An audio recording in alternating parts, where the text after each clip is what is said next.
বিপ্লবের জন্য যে পরিমাণ লোক তৈরি করা দরকার সে পরিমাণ কি এখনো তৈরি হয়েছে?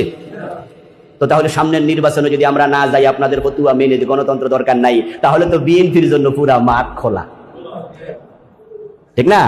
এখন আমাদের এই কয়জন ভাইয়ের কথা শুনে যদি আমরাও বলি তাহলে আপাতত নির্বাচন বন্ধ, তাহলে আগামী নির্বাচনে ইসলাম ক্ষমতা যাবে চিন্তা মাথায় কি আর আছে? তাহলে আপনাদের ফতুয়া ইসলামকে ক্ষমতা থেকে অনেক দূরে সরিয়ে দিচ্ছে।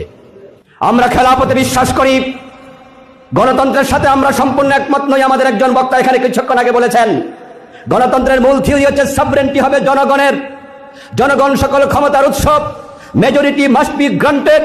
এই মৌলিক কথাগুলোর সাথে আমরা সম্পূর্ণ দ্বিমত করে আমরা বলছি একমাত্র খেলাফত ক্ষমতা সার্বভৌমত্বের মালিক হচ্ছেন আল্লাহ। তবে মন্দের ভালো হিসাবে গণতন্ত্রকে সাথে রেখে আমরা নির্বাচন করে ক্ষমতায় যেতে চাই।